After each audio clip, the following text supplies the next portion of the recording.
Welcome to the Boostly podcast. This is the podcast that gives hosts the tools, the tactics, the training, and most importantly, the confidence so you can go out there and get more direct bookings.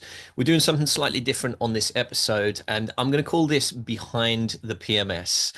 We've been asked by many of our clients, and I see it often in the Facebook groups saying, what PMS should I go for? And here at Boostly, we are one of the most connected website partners with many PMSs. So there's not one that we favor over others, but ultimately we figured that if we get people on who use different PMSs and they can then talk through what is good about the PMS, what they'd like to see more from the PMS, and just give you a bit of an insight. So today we're diving into free to book, and to help us with that, we've got Harrow. He is the owner of the Hive at 52, which is an amazing bed and breakfast. And we're going to dive into a little bit about his business, and then we're going to dive into free to book so you can find out more. Welcome along, Harrow. Thank you for joining me. Thank you, Liam. Thank you for having me on the podcast again. So, Harrow, you're very welcome, and I know it's been a little while since we last saw you. I think you guys have just won an award. Am I right? Yeah, that's absolutely right. We became the winner of the small accommodation or serviced accommodation provider for Marketing Cheshire. It's the second year we actually entered the award. Last year we came highly recommended, and this year we came out as a winner. So yeah, that's quite Nice. exciting, actually.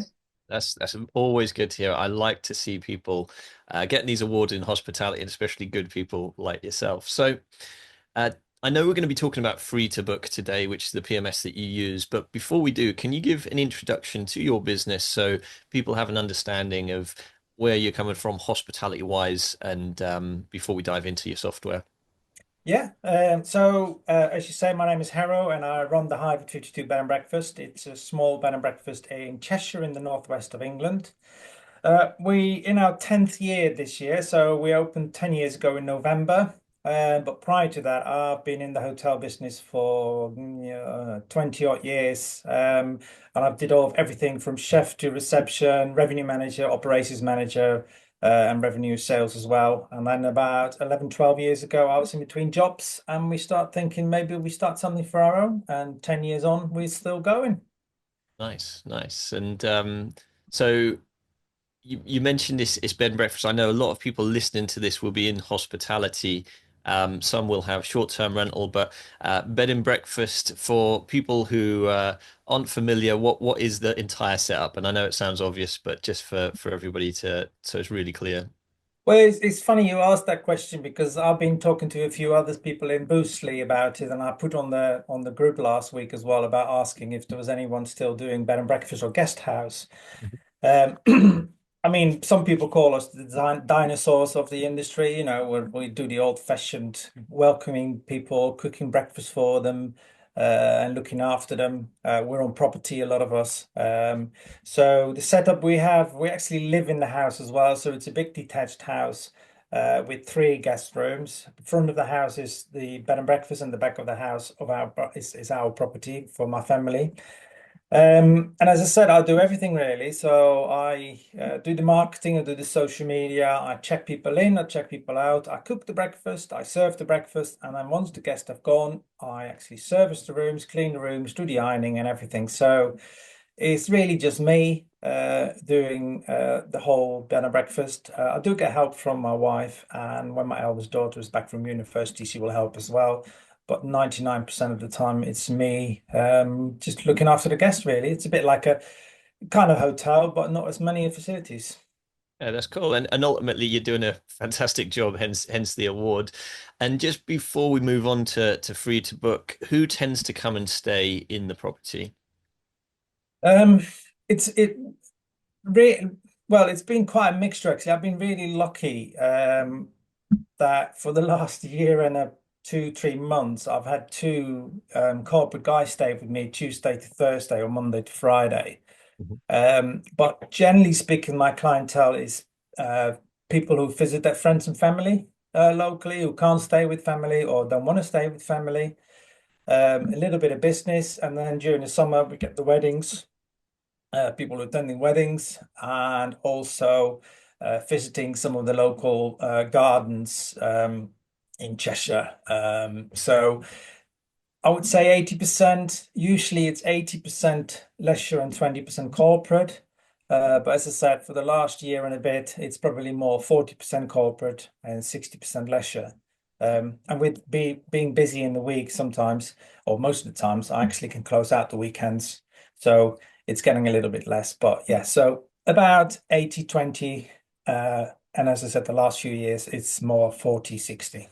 That's cool. And the reason I wanted to let everybody know the background because obviously when we choose software, sometimes we're looking at different softwares for different reasons, but ultimately it's good to get an understanding of what the person who's using the software is using it for and how it's helping them. So let's dive into free to book. What made you choose free to book, given that there's so many different softwares out there? Um, Well, it was really an old friend of mine who, well, let me just go back a little bit. So in my a lot of my roles, I was a revenue and sales manager in large chain hotels, and the large chain hotels have PMS systems, but they're big ones because they've got everything filtering into it. So the spa, the food and beverage outlets, and things like that. So when I started doing it bed and breakfast, I didn't want to have a paper diary. I wanted to have it automated. Automated because it avoids double booking or errors with it and things like that.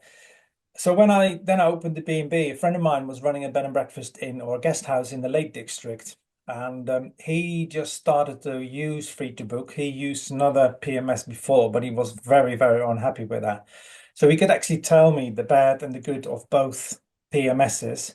And then I had a call with Free to Book and they're explaining what they're doing. And I thought, yeah, it's a nice system. It was relatively cheap to set up, and then with all the add-ons, you can make it more expensive. So I just like the simplicity of it, really. So I was recommended by it. That's cool. And as you say, there's a whole history you've got before doing the bed and breakfast. And for anybody who hasn't heard Harrow's episode, he came on Behind the Host, which was a little while ago now, but you can go and check out his Behind the Host episode and hear about his hospitality journey and some of the lessons that you learned along the way, which were very cool. And I know we haven't got time to dive into now, but for anybody who wants to go and check those out, go and have a search on our Boostly, either on the podcast or on YouTube, you'll be able to find Harrow's full episode there.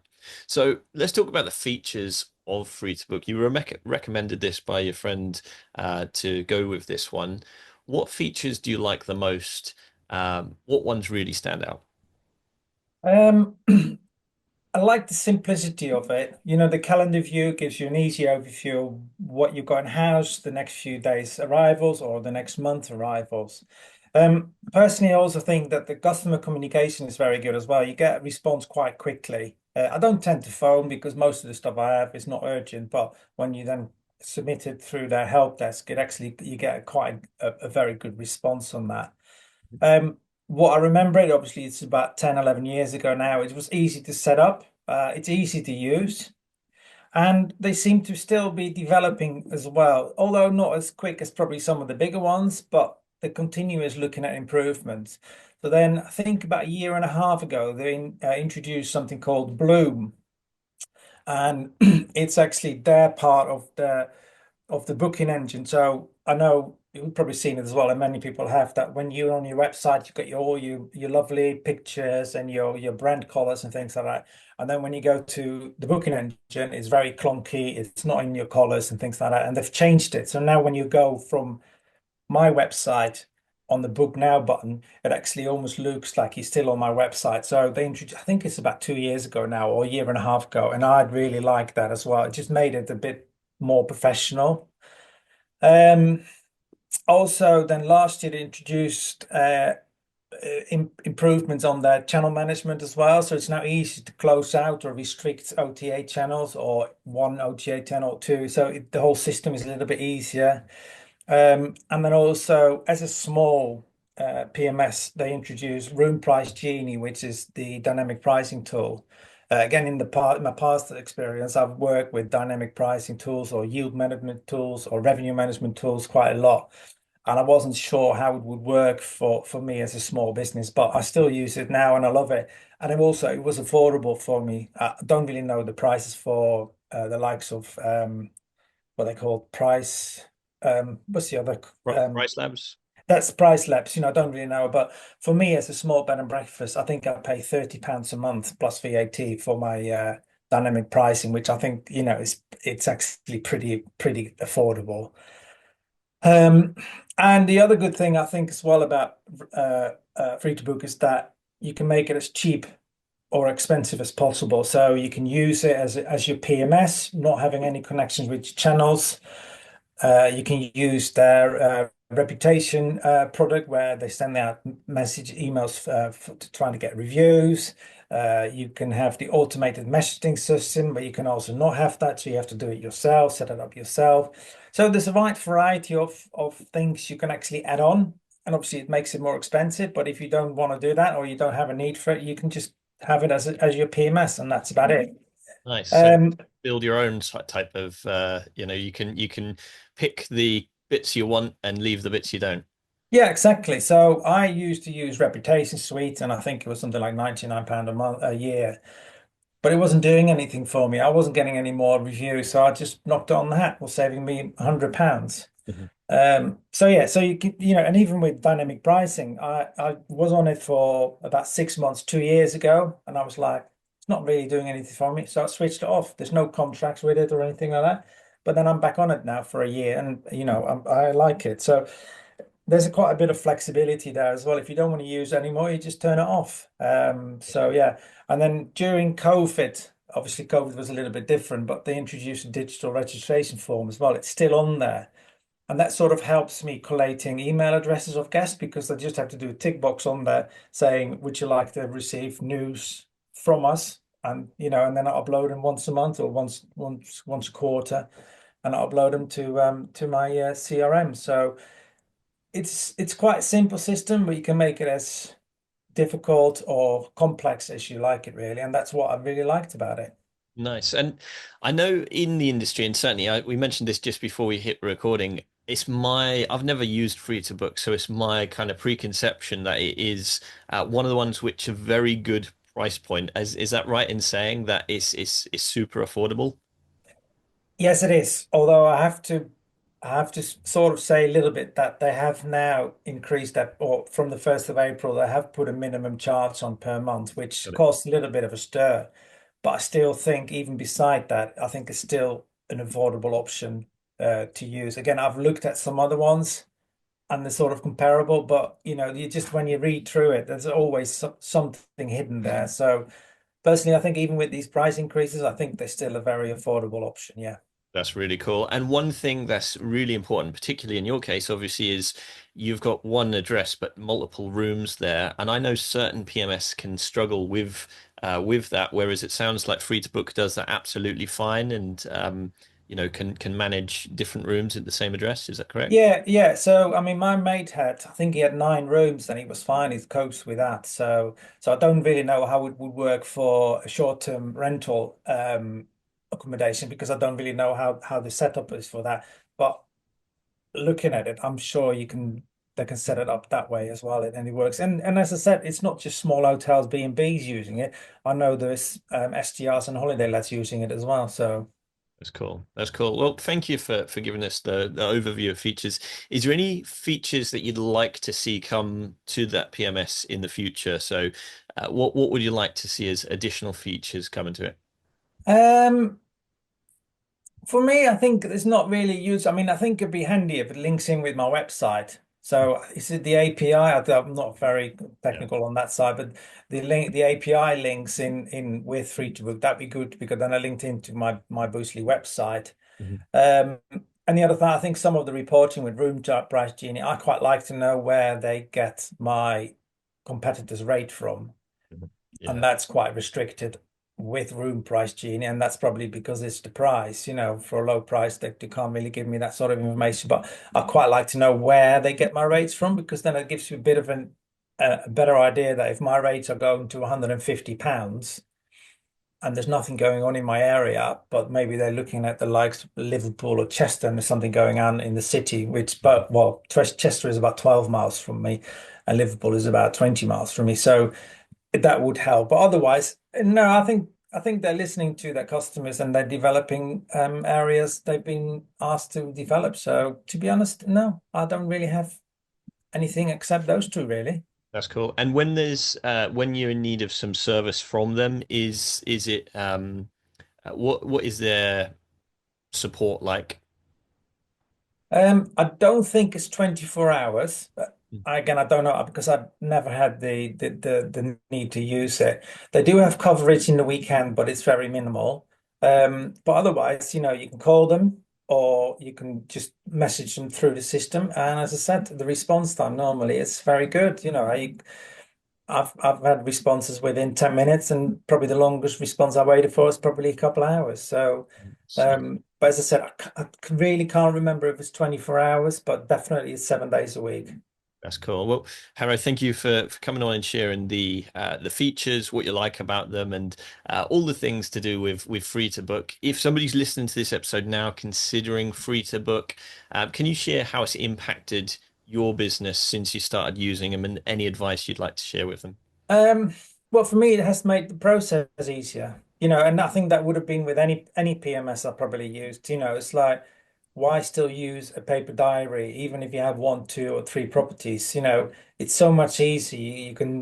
I've linked in with Booking.com. At the time, I was linked in with late rooms. I've got Airbnb, but it doesn't really do much through the channel manager. So then the exposure, I've got a much wider exposure. When somebody makes a booking on Booking.com, it goes straight into my PMS. I don't have to worry about it. I get an email, the booking comes through. So it's made the process easy. It's easy to work. I would say there's less stress as well. So you don't have to say, oh, I need to close out Booking.com because I've taken a booking on my PMS or in my paper diary and things like that. So it alleviates a lot of stress, I think, and a lot of work. Um, as I said, I do really think that the communication is very good. And the response times are very good. And in regards to the dynamic pricing tool, it has actually grown my rate, not by a huge amount, but £3.50 in 2023, 2024 compared to the year before, and it's almost £4 year to date. So it's a considerable amount for me as a small business. So that helped as well. And again, I haven't really had much contact with RoomPriceGenie, but again, it's a relatively small company. And the response from them as well has been quite good. So um, I think it's always worth having a look at different ones. And I think sometimes free to book falls a little bit on the wayside because they don't advertise or they shout about themselves, but it's not a very well-known PMS, although I know a lot of people using it. So yeah, give them a ring and ask them to show what they can do. And if anyone has got any questions, I'm more than happy to help as well and sort of show them around free to book really. So. Thanks, Harrow. So, how do people find out more about free to book, but also how do they find out more about your business as well? Feel free to With do free to this. book, I think if you just Google free to book, so it's FREETO and then book. And I think it's freetobook.com. And then you just can book in a call with them or for them to show you what they can do for you. And to get in contact with me, I'm on all the socials, the Hive at 52 B&B on Instagram, or you can email me at Harrow at thehive at 52.com. Or just put a comment in with this podcast and or put in the Boostly podcast, Boostly group, sorry, or the hospitality group, and I'm more than happy to contact you. So Thank you so much again, Harrow. And yeah, really enjoyed hearing about free to book, seeing you again on the Boostly podcast. So, if you are looking to find out more about a particular PMS or you've got questions you want to carry on this chat, all you need to do is go onto Facebook, go onto groups and search the hospitality community. You can tag in me, you can tag in Harrow, who's also one of the admins of the hospitality group, and we're happy to answer any of these questions. If there's a PMS you'd like me to get more information on and go and find somebody who is using that PMS so we can do an episode exactly like this, all you need to do is come and join us in that group and we'll be happy to accommodate that. Thanks for watching this episode of the Boostly podcast. We'll see you on the next one. Bye for now. very much.